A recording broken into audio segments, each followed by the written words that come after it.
All right. Well, hello, beautiful souls. I'm so happy to be here with you. Let's get this oriented. Okay, fantastic. All right, let's go ahead and dive right in, shall we? I would love to start with the story today. So, a few years ago, I was in the middle of having the most amazing month. And I would imagine that y'all are familiar with this, right? So, I had an amazing group of clients. It were people that I absolutely, genuinely loved working with. Every time I opened up my email, there was a new referral. Somebody said, "Hey, I've loved working with Jennifer. I'm passing you on." Money was flowing. But not only was all of that happening, but there there was so much space in my day. There was time for family, there was time for me, there was time for self-care. And so it just was this most amazing time. And that went on for a few weeks, a little bit longer. And then I started to notice something a little bit odd. I had a little niggling in the back of my mind. My belly started to get a little bit tight, and I could hear my mind saying things I didn't want it to, but it's just started happening, right? Oh, I wonder how long this is going to last. I had some really great referrals, but what happens when all of those people are done referring? What's next month going to look like? Now, it wasn't super dramatic, it wasn't super loud, it wasn't like I went into a big spiral, but it was there. And then, of course, about a month later, 6 weeks later, things shifted. Wasn't some sort of catastrophic drop, but things definitely downshifted. Now, previously, or previous version of me, I should say, might have gone into judgment, right? Oh no, what am I doing wrong? But instead of going into judgment, I had an aha moment. I had a new understanding about abundance. So it wasn't that I didn't know how to create, because I clearly know how to create. The issue was that my mind, body, soul system didn't yet hold and understand that it could hold this level of goodness and then create even more. So that aha was really the first time I understood the difference between being able to create what I wanted, to create this level of abundance, and having the capacity to sustain it. And that is what this brand new series is all about. So if you're new here, hello, welcome. I'm Jennifer Bloom. I'm a soul abundance guide. My work is primarily devoted to helping spiritually inclined people, especially people who are brilliant and capable and deep feeling, right? To help you move out of the cycle of let's create, but then it collapses, right? And oh, I'm going to create, and then it's going to collapse again. So, helping do the spiritual, emotional, mental, soul level work that helps you move from that collapse, create cycle into abundance that stays. And listen, this is not the fantasy version of abundance where everything is perfect, everything is sunshine, roses, and lollipops. Nothing ever fluctuates. There's no more discomfort. There's no more pain. Because listen, that's right. That's not reality. Life is always going to life. But you can move into that really grounded, integrated experience of more than enough money, more than enough time, more than enough love, more than enough support, more than enough beauty, more than enough ease. And those can happen all at once as opposed to having to trade one form or another. So this series is going to be there's 5 different conversations that we're going to have, all centered around one of the 5 pillars of abundance that stays. As you go through these pillars, you're going to build what I call your receiving architecture. When that receiving architecture is in place, that's when now you have abundance that stays. That's the whole point of the conversation over the next 5 episodes. Right? Today, we are going to start with the very first pillar, which is called capacity before creation. So again, let's dive in. Okay. What is your instinct when you want something more? What's the very first thing that happens if you want more money? What's the very first thing you think of when you recognize, I would like to create something more? What is that for you? Most of us, when we want more abundance, immediately move into doing mode. All right, let me get the list out. What do I need to do? What strategy am I going to employ? What action steps are important? What action step am I missing? What do I need to do? What do I need to do? What do I need to do? And there is nothing wrong with action. It is absolutely a part of the puzzle. It's absolutely part of the framework of how you bring things into form. Yes? But if you are in a cycle of, I create something really amazing, I'm expanding, I feel not so great, and then there's collapse, and then take a breath. Oh, okay, now I need to create what I want. I'm feeling this really wonderful expansion. It all goes away. Okay, I have to reset. Oh, now I need to create a little bit more. Right. If you are in that cycle over and over again, then you need to ask a different question. The question isn't, what do I need to do to create what I want?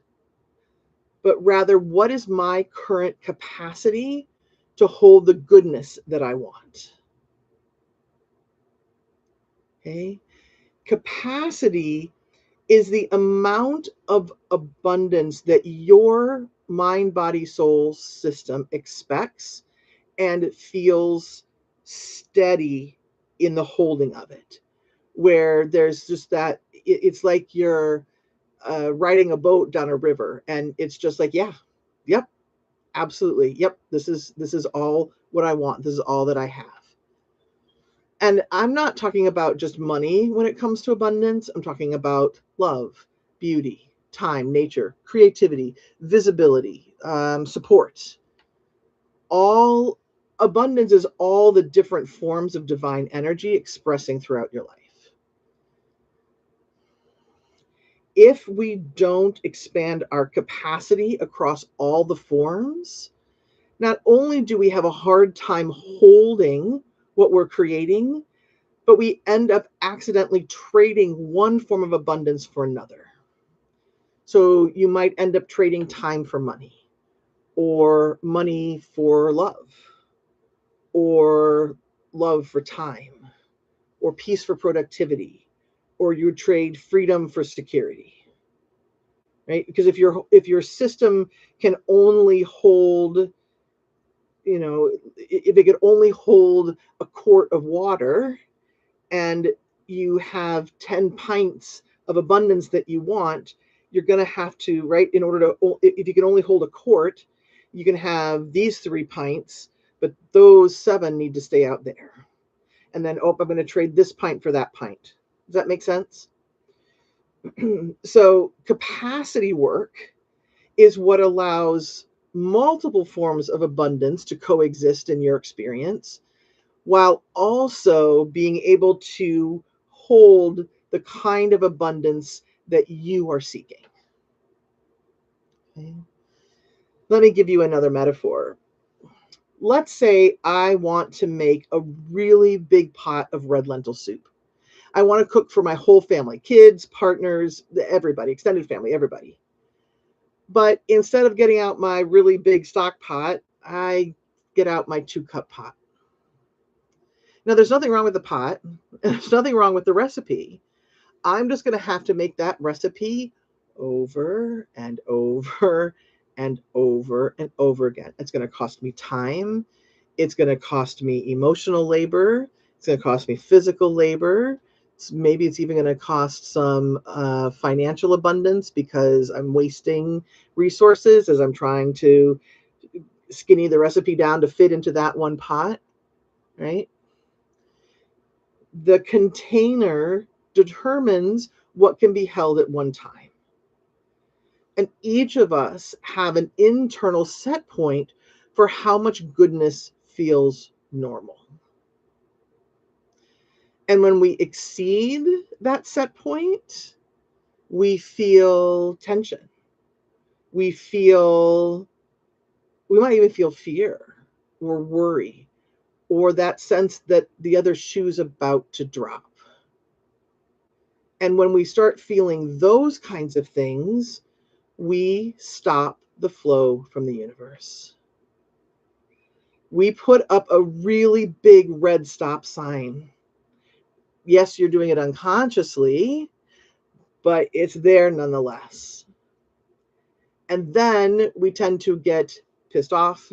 We tend to get depressed. We tend to get angry. We tend to get frustrated or hopeless, wherever you are in your cycle of receiving, right? We feel all those emotions because we don't have what we want. We're doing the steps that we know how to do, but we're not getting what we want. So the stop sign is out there unconsciously, but internally we're having this experience of what's going wrong here. Okay. Your capacity is an essential piece of knowledge, meaning it's essential to know what your capacity is and expand it into a size that's going to hold what it is that you want. So let's explore your capacity, shall we? Okay. If you are able, I'm going to invite you to close your eyes, as long as that feels safe and you're someplace that you're safe doing that. And go ahead and take a nice deep breath. Let's ask divine intelligence to align your body and soul, to align your earth star and your heaven star. And without having to know how, ask divine intelligence to allow your consciousness to drift down from this beautiful, logical, rational thinking mind down towards your heart center.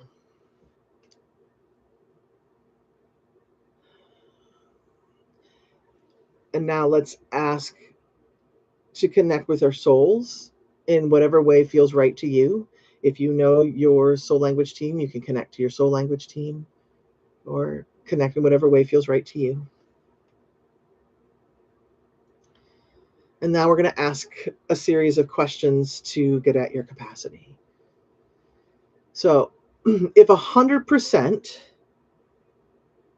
represents the capacity to hold everything you want and need at both a human level and a soul level, ask the question, what percent capacity am I operating at right now?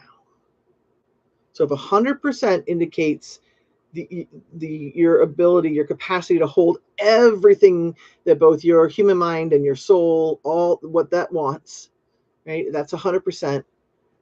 Ask, what percent am I operating at right now? And just let a number come up. Try not to analyze it. Your brain's going to want to tell you a certain number. Let it just arise. Right? And note that down. And then the next question is, what goodness do I ache for most right now? Is it freedom, ease, money, love, recognition, time? What goodness do I ache for most right now?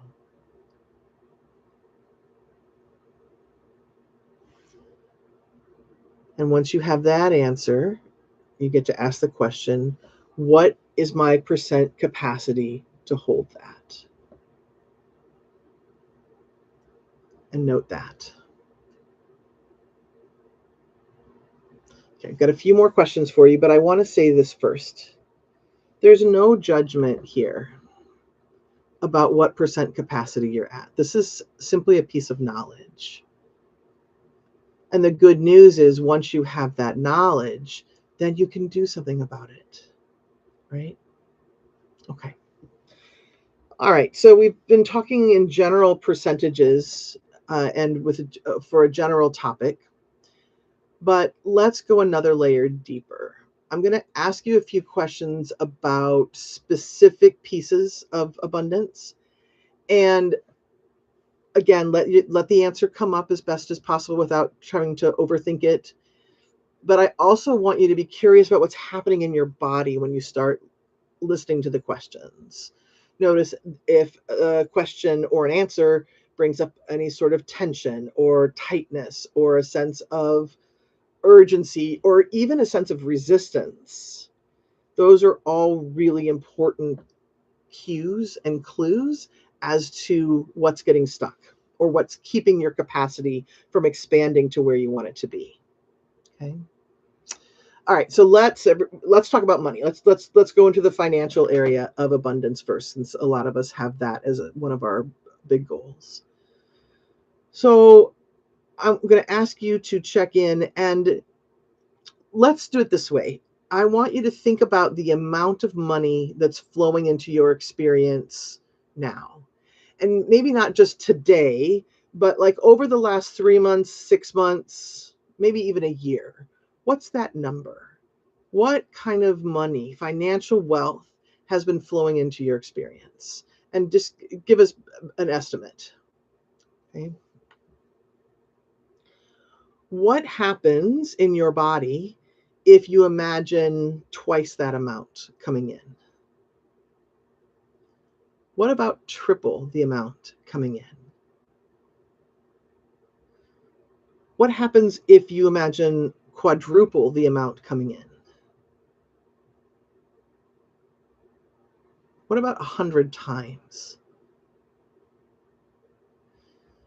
Do you notice tension in your body? Do you have your mind starting to ask some questions? Do you start to feel like it would be nice, but how? All right. Let's switch gears and talk about time. Think about your day-to-day calendar and how you spend your day. How much open space can you tolerate before you need to fill with something? Let's even actually think about not even a work day, but a holiday, a weekend time. What kind of spaciousness can you allow before your body starts saying, nah, this doesn't feel right, before your mind is trying to fill something in? Okay. So next, let's ask about support. How much help can you receive? Right? We're always saying, I wish I had a little bit more support. I'm doing all this by myself. But when you think about support actually coming in, how does that feel? Does it feel better to push it away? Does it feel like you need to say, yeah, I'll accept some help, but only if I can control what's coming in and in what area?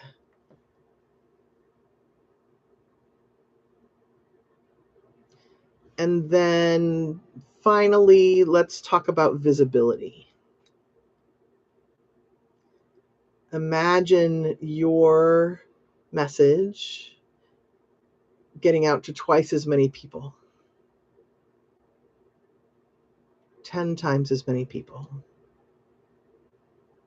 100 times as many people, 1,000 times as many people.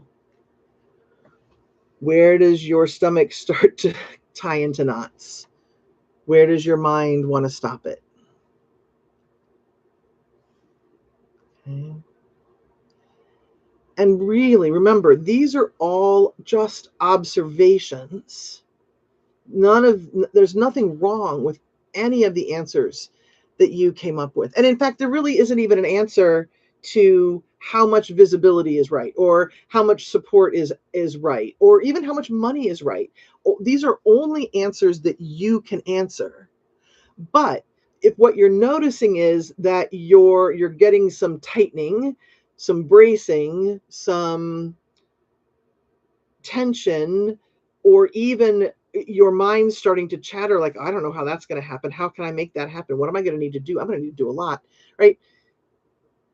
If all of that is coming in before it's the amount that you want. So, for example, if what you really want is if what you really want is a six-figure number coming in on an annual basis, but your system is shutting down right before you transition to that six-figure number, you have a capacity issue, right? Nothing's going to feel safe.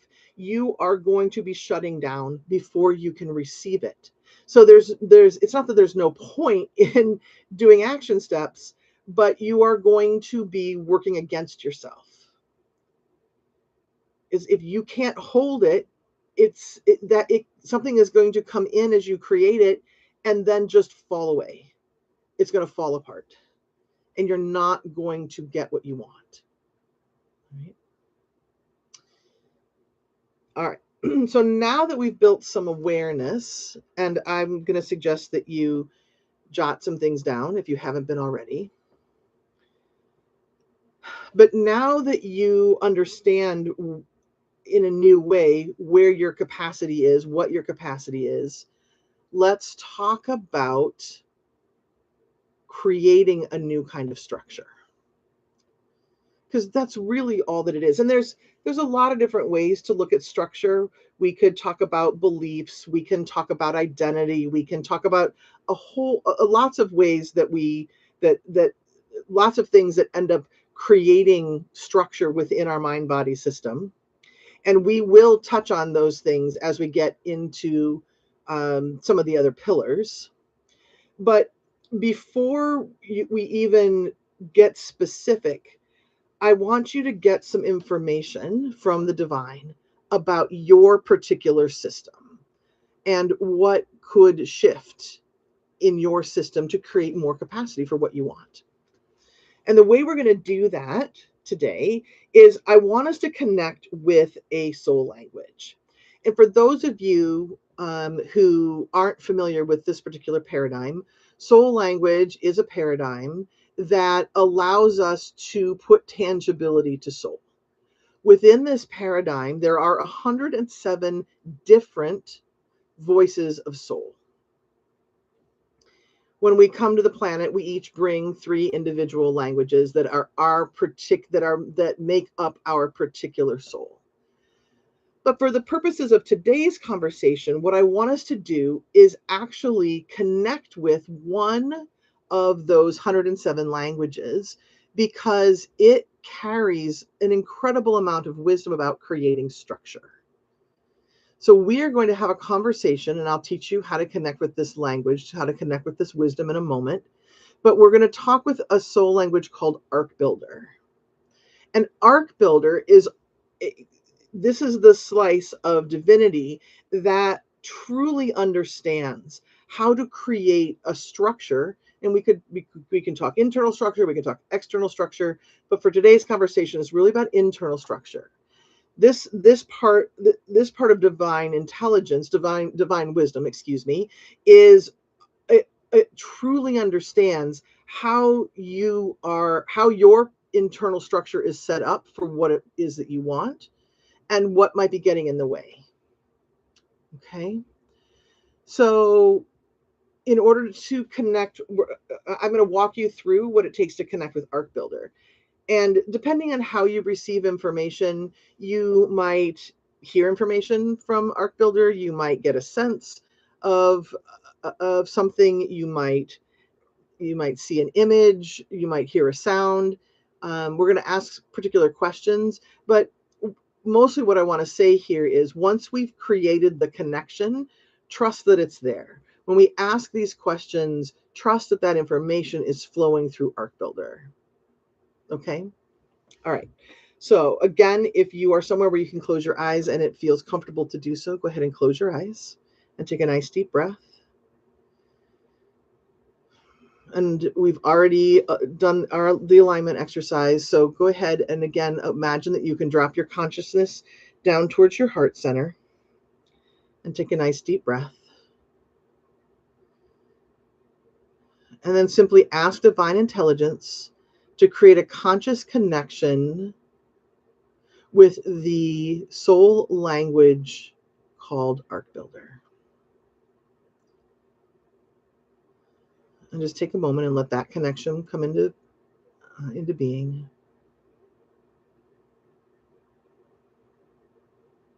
All right. And then let's ask a few questions here. Okay. So the first question that you get to ask is, what internal structure do I have right now that is narrowing my capacity?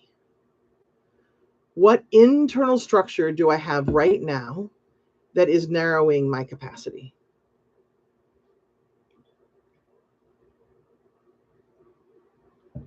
And just notice what comes up.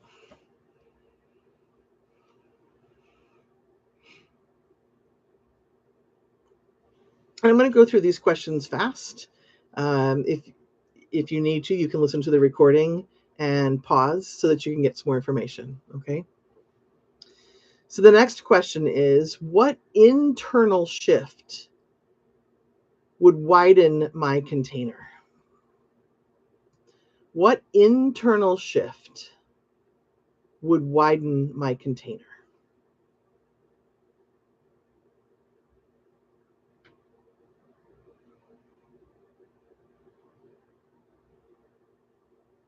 And next question.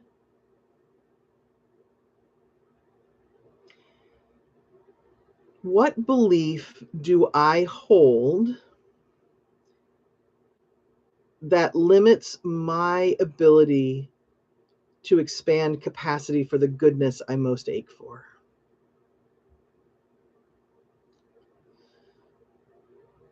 What belief do I hold that limits my capacity to hold the goodness that I ache for?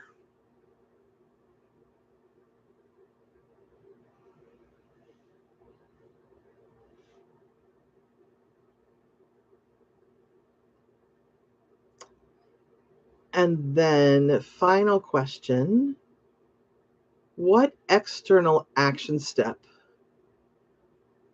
would support my container expansion? Let me ask that differently. What external adjustment would support expansion of my capacity?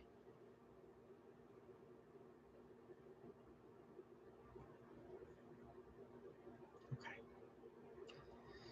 All right. So let's thank ArcBuilder and let the connection go for right now. You can always call it back in later. But what I want you to notice what came up.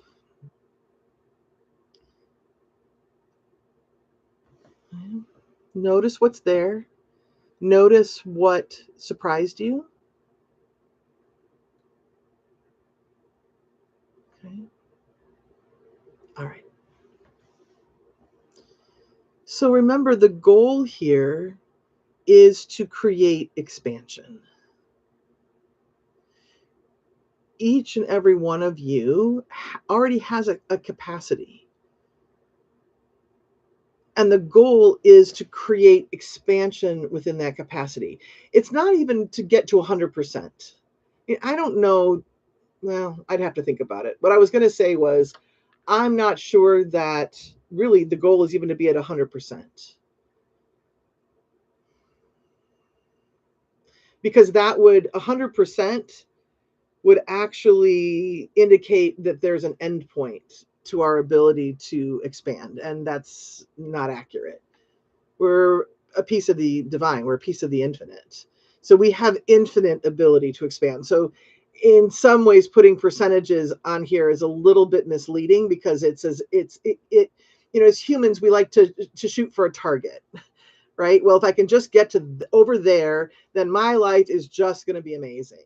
Oh, if I can just have this level of abundance, if I could, oh, here it is. If I can just create more capacity, or if I can get to 100% of my capacity, then, oh, I'm never going to hurt again. I'm not going to have any discomfort. Life's going to be perfect. And again, that's not the point here. The point really is that we're so hard on ourselves. And if you are here listening to me, you've already done a lot of manifestation work. You've already done a lot of creation work. You've done all the things. And it gets so, when we don't then receive back what it is that we've asked for, we can really get hard on ourselves. And there's something wrong with me. I'm not doing it right. Why do they have it and I can't? When's it going to be my turn? Yada, yada, yada. All the things, right? When you can shift gears and get into that space to recognize, wait a minute, I am holding some sort of belief that there's only a certain amount of capacity. Some people get this kind of abundance and other people get that kind of abundance. Or, I'm the one that gets breadcrumbs while everybody else gets everything that they want. If I got everything that I wanted, it's going to turn me into a person I don't want to be. So I'm going to shut down that capacity. Right? There are real reasons as to why we can do all the right things according to universal law and then not be able to hold what comes to us. Okay. And this actually brings me to the last point that I want to make today, or the last piece of the puzzle that I want to add today. And that is, I want to talk about what the number one capacity killer is. The number one capacity killer is this. When you do all the manifestation work, but something that you want doesn't get created, or when you're bipping along and you're getting what you want, and then there's some sort of fluctuation and things drop off, or when you've been allowing a certain amount of money into your experience and then that dips. The number one capacity killer is you then decide there's something wrong with you. You decide that something is wrong with how you are doing the process. Okay. And when you start saying those kinds of things, you accidentally dismantle the container you've already built. It's like you've built this really beautiful beginning structure and you say, oh, there's something wrong with me. And it's like, you've completely torn down your capacity. You shrink your identity. You collapse your self-trust, and you abandon the structure that you have already put into place. So it's a little bit like if you were building something with Legos or with Tinker Toys or Lincoln Logs. I'm showing my age a little bit here, but it's as if, okay, I've built it all up and I'm just about ready to put the roof on my structure, and then I'm trying again. I'm building all it up. I'm building the walls and the doors and the windows, and I'm just about to put the roof on, and I knock it all down. And it's like, I can't build anything. Nothing happens. I don't get what I want. Right?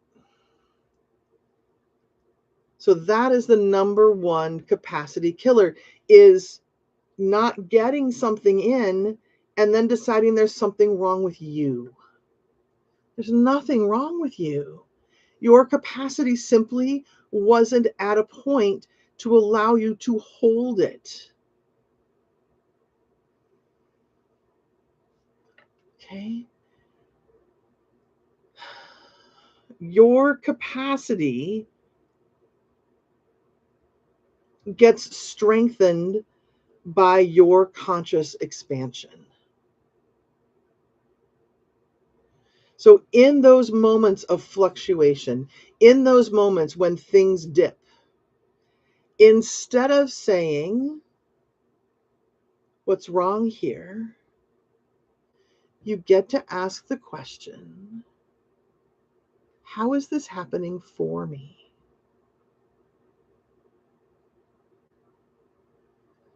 What do I get to see now? What's the invitation from my soul to create expansion? How is this happening for me? Now, personally, I don't think we're here to learn lessons. I don't think this is a punitive universe. This is not about something painful or uncomfortable happening because you need to learn something. Okay, so listen to the distinction here. How is this experience of not receiving what you want happening for you? Something led you here to this conversation today. Something intrigued you about this idea of capacity before creation. So my guess is there is something that has, in the not too distant past, happened where you didn't get what you wanted. But it led you here to this conversation about capacity. So now you have an answer.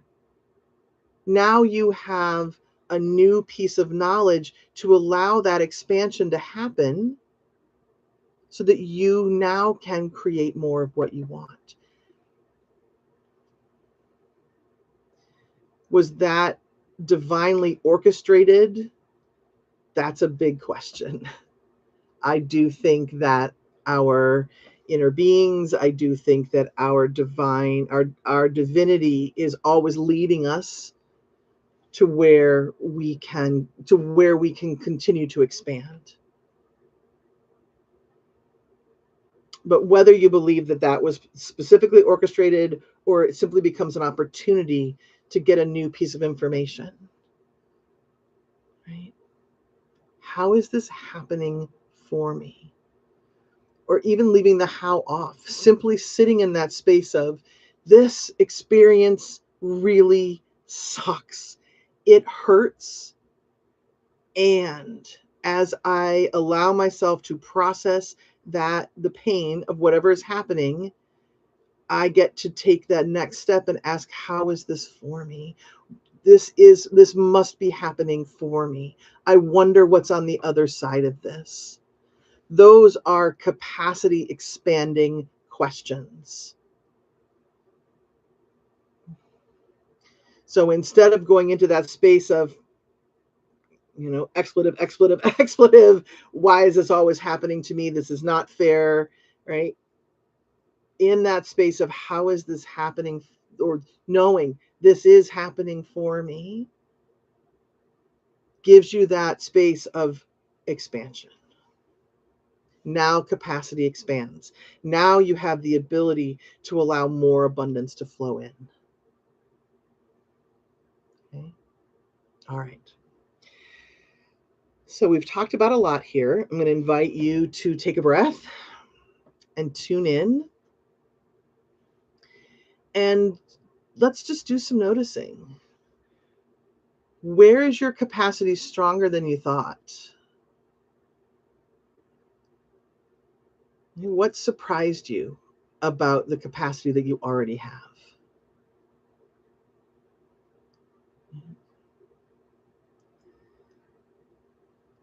And I want to remind you, you're not here starting from zero. You are expanding something that already exists because you're already creating. You're already bringing experiences through you. Right? You already have capacity. This is simply an invitation to expand it.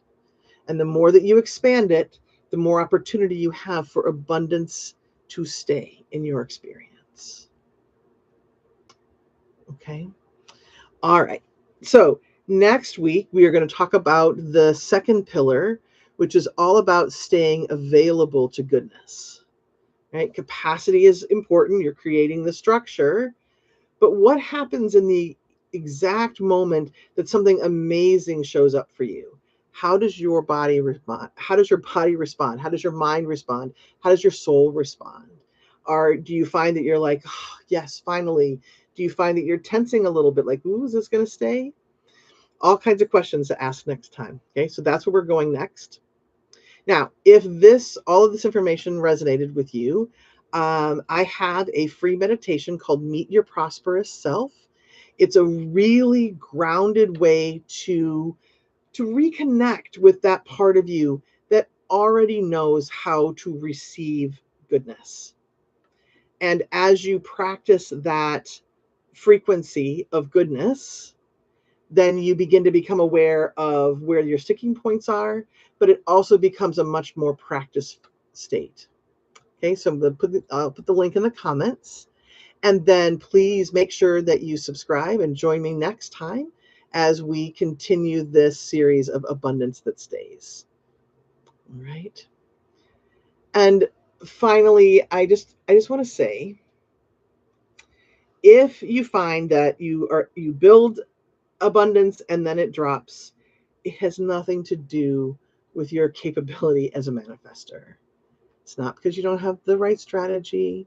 It's simply happening because your soul, your capacity is asking to grow. It's not about being something new, but it's about widening the container you already have.